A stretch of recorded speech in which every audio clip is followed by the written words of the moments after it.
विद्यार्थियों, इस video lecture में हम जिस टॉपिक को डिस्कस करने वाले हैं यानी कि पढ़ने वाले हैं वो टॉपिक है BA, BSc, BCom, BBA, BCA, बीएचएससी तृतीय वर्ष यानी कि फाइनल ईयर का जो आपका आधार पाठ्यक्रम का थर्ड पार्ट यानी कि तीसरा पेपर है, जिसका नाम है व्यक्तित्व विकास और डिजिटल जागरूकता यानी personality development and character building. उसकी यूनिट फर्स्ट जो है उस यूनिट फर्स्ट का यह सेकंड वीडियो लेक्चर है। इसके अंदर हम लोग पंचकोश, अन्नमय कोश, प्राणमय कोश, मनोमय कोश, विज्ञानमय कोश, आनंदमय कोश का सामान्य परिचय, उनका उद्देश्य, उनका अर्थ और उसका महत्व, इसी के साथ में पंचकोश विकास के लाभ तथा पंचकोश विकास करने के साधन हम लोग पढ़ने वाले हैं।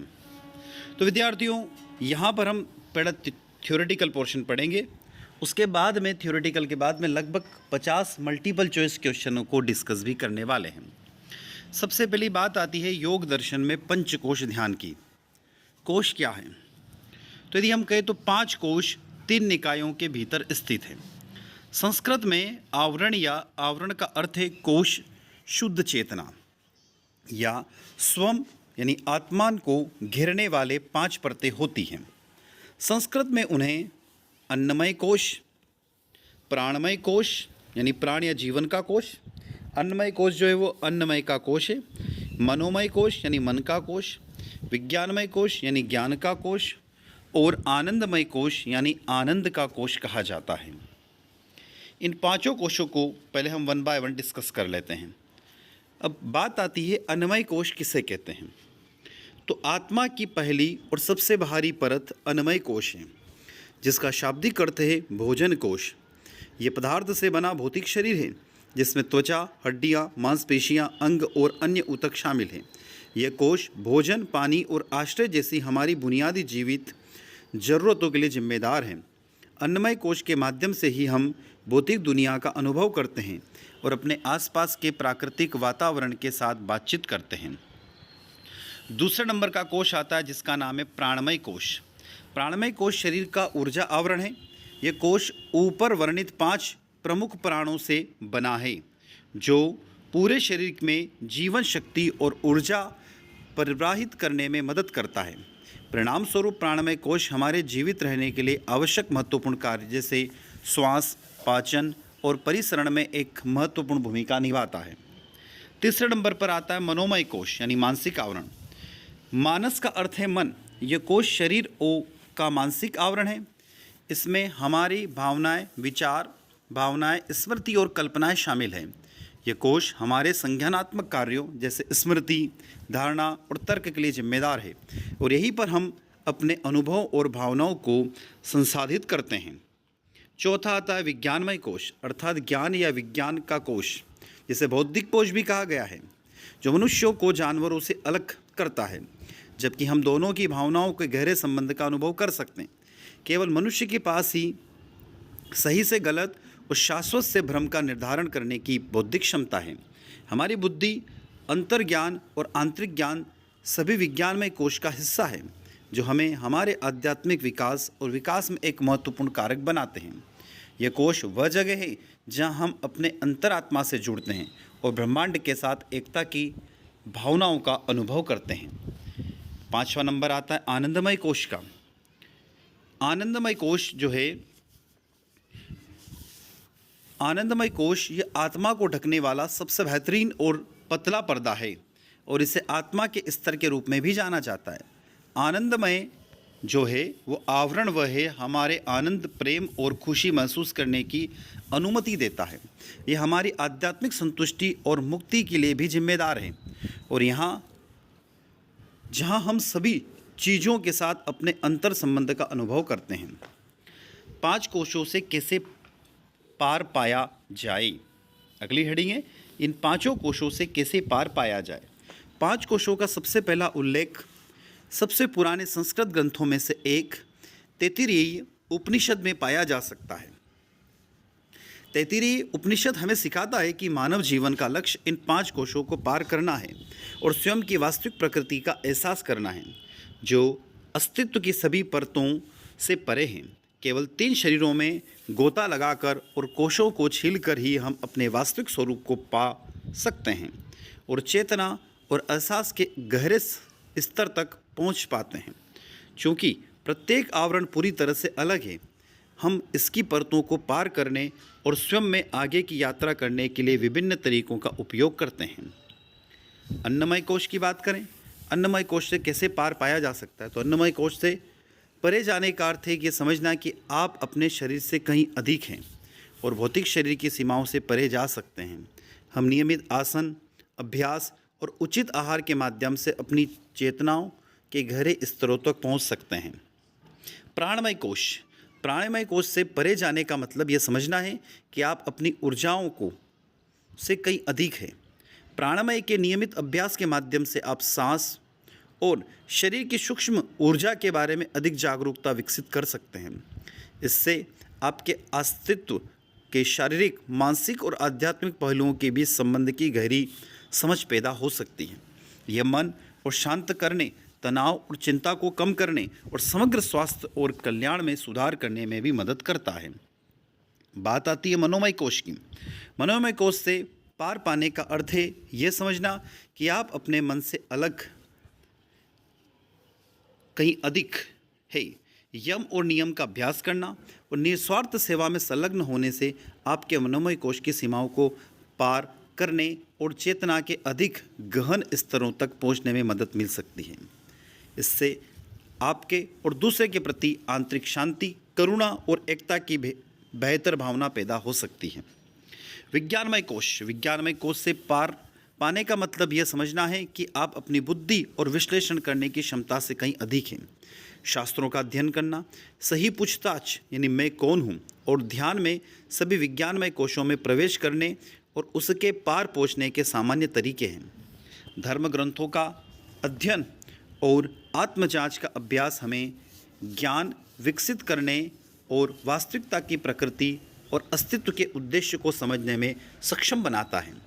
ध्यान भी बुद्धि को शांति करने और भौतिक शरीर और मन की सीमाओं से परे यात्रा करने का एक शक्तिशाली उपकरण है।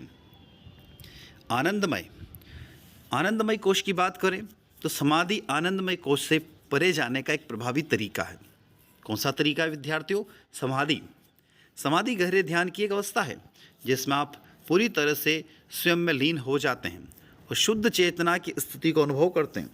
इस अवस्था में आप माया अर्थात भ्रम की सीमाओं को पार कर सकते हैं और स्वयं की वास्तविक प्रकृति का अनुभव कर सकते हैं। हालांकि यह ध्यान रखना महत्वपूर्ण है कि समाधि के अभ्यास के लिए एक अनुभवी शिक्षक के वर्षों के समर्पित अभ्यास और मार्गदर्शन की आवश्यकता होती है। यह कोई ऐसी चीज़ नहीं है जो रातों रात हासिल की जा सकती है। पंचकोश का सिद्धांत किस उपनिषद से लिया गया है? यदि हम बात करें यहाँ पर पंचकोश का सिद्धांत किस उपनिषद से लिया गया है? अभी हम लोगों ने ऊपर पढ़ा है कि तैत्तिरीय उपनिषद से पंचकोश और उसके विकास की संकल्पना देता है। इसके अनुसरण अन्नमय कोश से आरंभ होकर आनंदमय कोश तक हमारे अस्तित्व के 5 आवरण हैं जिन्हें कोश कहते हैं और 5वां कोश आनंदमय कोश कहलाता है। अभी यहाँ हम चलते प्रश्नों की ओर। हमारे शरीर में कितने कोश हैं? तो अभी हमने पढ़े हमारे शरीर में 5 कोश हैं। पहला अन्नमय कोश है, दूसरा मनोमय, तीसरा प्राणमय, चौथा विज्ञानमय और 5वां आनंदमय कोश है। योग विज्ञान के अनुसार हमारे शरीर की 5 परतें होती हैं। प्रश्न क्रमांक 2, मानव शरीर के सबसे बड़े अंग कौन सा है? मानव शरीर में 78 यानी 78 अंग हैं। इनमें से त्वचा, जैसा कि हमने पहले भी कहा है, पहले बड़ा है। मानव शरीर में दूसरा सबसे बड़ा अंग है। किसी व्यक्ति के वजन का लगभग 2.5% हिस्सा होता है और तीसरा सबसे बड़ा अंग मस्तिष्क से थोड़ा ज़्यादा होता है। मानव शरीर का सबसे बड़ा अंग कौन सा है? तो मानव शरीर का सबसे बड़ा अंग आंतरिक अंग यानी कि लीवर है। शरीर का सबसे बड़ा अंग कौन सा है? तो त्वचा शरीर का सबसे बड़ा अंग है जिसका कुल क्षेत्रफल लगभग 20 वर्ग फुट है। 5वां प्रश्न, सूक्ष्म शरीर में कितने तत्व होते हैं? सूक्ष्म शरीर में 17 तत्व यानी घटकों से मिलकर बना है। ये सूक्ष्म शरीर ही पुनर्जन्म का कारण है क्योंकि सूक्ष्म शरीर मन प्रधान होता है। उसकी वासना नहीं मरती है। मनुष्य जन्म लेता है, मरता है, फिर जन्म लेता है।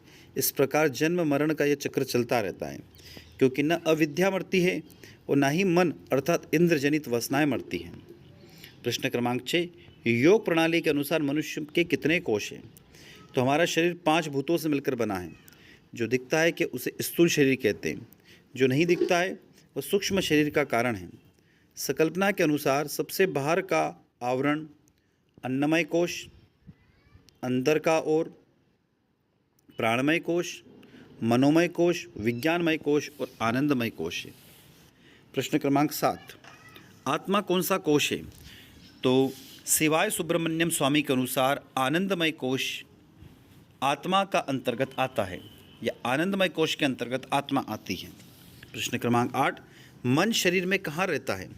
आयुर्वेदिक ग्रंथ में मन का निवास स्थान हृदय माना गया है। वहीं योग ग्रंथों में हृदय और मस्तिष्क दोनों को मन का निवास स्थान माना गया है। प्रश्न क्रमांक 9, व्यक्तित्व के 5 गुण कौन से हैं? ये गुण हैं सजीवता, उदारता, ईमानदारी, सहयोगिता और दयालुता।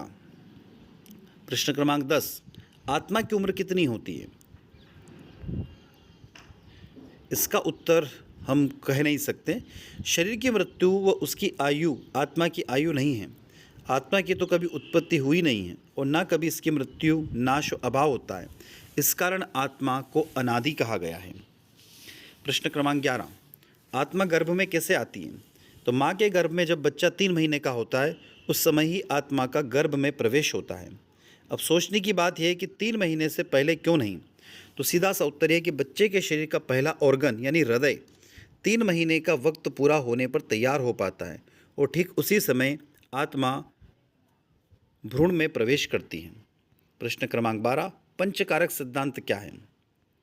तो व्यक्तित्व के बिग 5 कारक जो व्यक्तित्व के 5 व्यापक आयाम को वर्णित करने के लिए उपयोग किए गए हैं, जिसमें खुलापन या ओपननेस, कर्तव्यनिष्ठा, बहिर्मुखता, सहमता तथा मनोविक्षुब्धता, इसे संक्षिप्त में ओशियन की संज्ञा दी गई है। पंचकोश का सही क्रम क्या है? तो पहला आता है अन्नमय, प्राणमय, मनोमय, विज्ञानमय और आनंदमय। ये क्रम आप जरूर याद रखिएगा। आत्मा कौन से कोश में आती है? तो आनंदमय कोश में आत्मा आती है। आपकी आत्मा आपकी उच्च स्व, आपके अंदर का शुद्ध प्रकाश, आप ब्रह्मांडीय सांस के एक भाग के रूप में हैं। टोटल योग कितने हैं? योग के मुख्य 4 प्रकार होते हैं, राजयोग, कर्मयोग, भक्ति योग और ज्ञान योग। कितने योग होते हैं? योग विज्ञान में योग 27 प्रकार के होते हैं। सूर्य चंद्र की विशेष दूरियों की स्थिति को योग कहते हैं। प्रश्न क्रमांक 17, चरित्र निर्माण के साधनों में सम्मिलित नहीं हैं। तो शिक्षा, धर्म, कर्तव्य, ज्ञान यानी कि बुरी आदत शामिल नहीं है। प्रश्न क्रमांक 18, अन्नमय कोश से संबंधित तत्व क्या है? तो पृथ्वी है। प्राणमय कोश से संबंधित तत्व क्या है? तो जल है। मनोमय कोश से संबंधित तत्व क्या है? तो अग्नि है। विज्ञानमय कोश से संबंधित तत्व क्या है? तो वायु है। पंचकोश का सबसे बाह्य और सबसे घनिष्ठ कोश कौन सा है? अन्नमय कोश है। पंचकोशों की प्रमुख श्रेणियों को क्या कहा गया है? प्राणमय, मनोमय, विज्ञानमय, आनंदमय और अन्नमय कहा गया है। पंचकोश सिद्धांत किस धर्म से संबंधित है? हिंदू धर्म से संबंधित है। प्रश्न क्रमांक 25, पंचकोश में विज्ञानमय कोश किस अन्य नाम से जाना जाता है? तो ज्ञानमय कोश के नाम से भी जाना जाता है। पंचकोश की परत आनंदमय के अनुभव को कौन से शारीरिक कोश से जोड़ा जाता है? तो मनोमय कोश से जोड़ा जाता है।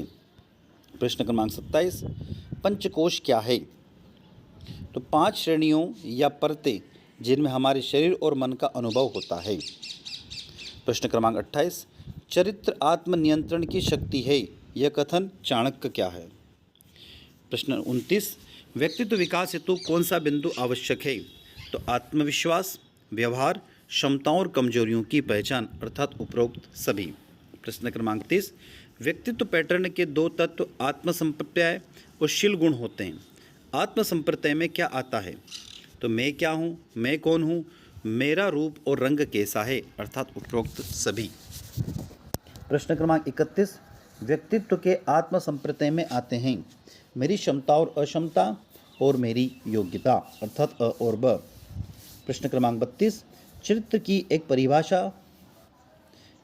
परिभाषा किसने दी? चरित्र एक गतिशील धारणा है, यह इच्छा शक्तियों के दृष्टिकोण और व्यवहार की विधियों को पूर्ण योग है। तो ये परिभाषा कार्मा केल ने दी। प्रश्न क्रमांक 33, पंच कोशों में अन्नमय कोश से संबंधित सत्य कथन कौन सा है? तो यहाँ जितने भी कथन दिए हुए हैं अ ब स उपरोक्त सभी जो कथन है वो सही हैं। तो आप इस वीडियो को पॉज करके रोक कर इन सभी स्टेटमेंट को पढ़कर आप इनका आंसर उपरोक्त सभी हो जाएगा। प्रश्न क्रमांक 34, पंचकोश ध्यान के लाभ क्या हैं?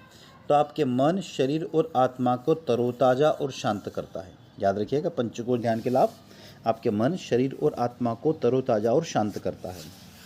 प्रश्न क्रमांक 35, पंचकोश की अवधारणा क्या है? तो अंग्रेजी में पंच का अर्थ होता है 5 और कोश का मतलब होता है आवरण, इसलिए पंचकोश 5 परतों की भांति है, जिससे नीचे हमारी आत्मा या आत्मनम, इन 5 परतों या पंचकोशों की अशुद्धियों ही हमें हमारी सच्ची आत्मा को देखने से रोकती हैं। प्रश्न क्रमांक 36, योग में 3 शरीर कौन से हैं? तो योग दर्शन के अंतर्गत यह कहा जाता है कि हमारे शरीर वास्तव में 3 शरीरों से बना है, भौतिक, सूक्ष्म और कारण। इन 3 निकायों के भीतर 5 कोश आते हैं, जिसे हमने भी नाम पढ़े, अन्नमय कोश, प्राणमय कोश, मनोमय कोश, विज्ञानमय कोश और आनंदमय कोश। प्रश्न क्रमांक 37, पंचकोश ध्यान क्या है? तो पंचकोश ध्यान जीवन में असंतुलन को दूर करने का एक यौगिक अवधारणा है। प्रश्न क्रमांक 38, व्यक्तित्व के 5 प्रमुख गुण कौन से हैं? तो ये गुण है उसकी सजीवता, उदारता, ईमानदारी, सहयोगिता और दयालुता। प्रश्न क्रमांक 39, योग के सबसे अंतिम अंग क्या है? तो समाधि दशा जो रहती है वो योग का सबसे अंतिम अंग है। सबसे कोमल योग कौन सा है? तो हठ योग। प्रश्न क्रमांक 41, 4 ध्यान कौन से हैं? तो 4 प्रकार के ध्यान भगवान महावीर ने बताए हैं, अंतर ध्यान, रौद्र ध्यान, धर्म ध्यान और शुक्ल ध्यान, जिससे भीतर में क्लेश और आंतर ध्यान कहते हैं, उसका फल जानवर गति मिलती है। ध्यान के कितने चरण हैं? तो मूलतः ध्यान के 4 भागों में बांटा गया है, सुनना, श्वास लेना और आंखें बंद करके मौन होकर सोचना और ध्यान लगाना। तो सुनना, श्वास लेना, ध्यान देना और आंखें। प्रश्न क्रमांक 43, व्यक्तित्व कहाँ से आता है? व्यक्तित्व व्यक्तिपरक अनुभव और व्यक्तियों के उनकी पर्यावरण के साथ बातचीत पर आधारित होता है। प्रश्न क्रमांक 44, 5 नियम कौन से हैं? सत्य, अहिंसा, अस्तेय, ब्रह्मचर्य और परिग्रह। और एक और 5 नियम है, शौच, संतोष, तप, स्वाध्याय तथा ईश्वर प्राणिधान। प्रश्न क्रमांक 45, चरित्र निर्माता में किस तत्व को ध्यान रखने की आवश्यकता है? नैतिकता की। क्वेश्चन नंबर 46, चरित्र निर्माण के लिए कौन सा कदम उचित है? तो अच्छे गुणों का अनुसरण करना, अपनी कमियों को दूर करना और अपनी सोच में सुधार करना, अर्थात उपरोक्त सभी। क्वेश्चन नंबर 47, चरित्र निर्माण के नैतिक मूल्य की क्या भूमिका है? तो व्यक्तित्व के व्यवहार को प्रभावित करना। प्रश्न क्रमांक 48, चरित्र निर्माण का उद्देश्य किस प्रकार के चरित्र निर्माण करना है? तो निजी तथा नैतिक चरित्र। प्रश्न क्रमांक 49, पंचकोश तंत्र के अनुसार मनुष्यों का सबसे उच्च और सर्वश्रेष्ठ कोश कौन सा है? तो उससे बोलते विज्ञानमय कोश। प्रश्न क्रमांक 50, आनंदमय कोश निम्नलिखित में से किसके द्वारा सुदृढ़ होता है? तो अभ्यास और वैराग्य के द्वारा सुदृढ़ होता है। प्रश्न क्रमांक 51, मनोमय कोश निम्नलिखित में से किसके द्वारा सुदृढ़ होता है? तो यम, नियम और धर्म के द्वारा सुदृढ़ होता है। क्वेश्चन नंबर 52, पंचकोश के अनुसार मन का स्थान कौन से कोश में होता है? तो मन का स्थान नाम से समझ में आ रहा, मन से मनोमय कोश हो जाएगा। प्रश्न क्रमांक 53, प्रत्येक कोश की खोज का उद्देश्य क्या था या क्या है? तो व्यक्तित्व को ब्रह्मांड और सच्चे स्व के साथ एकता के निकट लाना। प्रश्न क्रमांक 54, योग और कोश के बीच में क्या संबंध है? तो योग व्यक्ति को कोशों के माध्यम से स्वयं में गहराई तक ले जाता है। प्रश्न क्रमांक 55, ओंकार मंत्र के जप से मनुष्य को किस कोश का ज्ञान होता है? तो आनंदमय कोश का, विज्ञानमय कोश का, मनोमय कोश का, अर्थात उपयुक्त सभी। प्रश्न क्रमांक 56, निम्नलिखित में से 5 कोशों में सम्मिलित नहीं हैं? तो विज्ञानमय कोश है, प्राणमय है, अन्नमय है, 5 के नाम अच्छे से जानते हैं हम लोग। इसमें ज्ञानमय कोश का कहीं भी उल्लेख नहीं मिलता है। कौन सा कोश? ज्ञानमय कोश। प्रश्न क्रमांक 57, निम्नलिखित में से कौन सा कोष रोगों को शरीर में प्रवेश नहीं करने देता है? तो उसके लिए आपको पूरा वीडियो लेक्चर पढ़ा है और प्रश्न क्रमांक 57 का आंसर आप कमेंट बॉक्स में कमेंट करके अवश्य बताएं। तो विद्यार्थियों, ये वीडियो लेक्चर आप लोगों को कैसा लगा? वीडियो लेक्चर अच्छा लगता है तो वीडियो को लाइक करिएगा, अपने दोस्तों तक शेयर करिएगा और कमेंट बॉक्स में कमेंट करके अवश्य बताइएगा। चैनल को अभी तक सब्सक्राइब नहीं किया है तो चैनल को सब्सक्राइब करना ना भूलें, ताकि हम इसी तरीके से आपके लिए नए नए वीडियो लेक्चर लेकर आते रहें।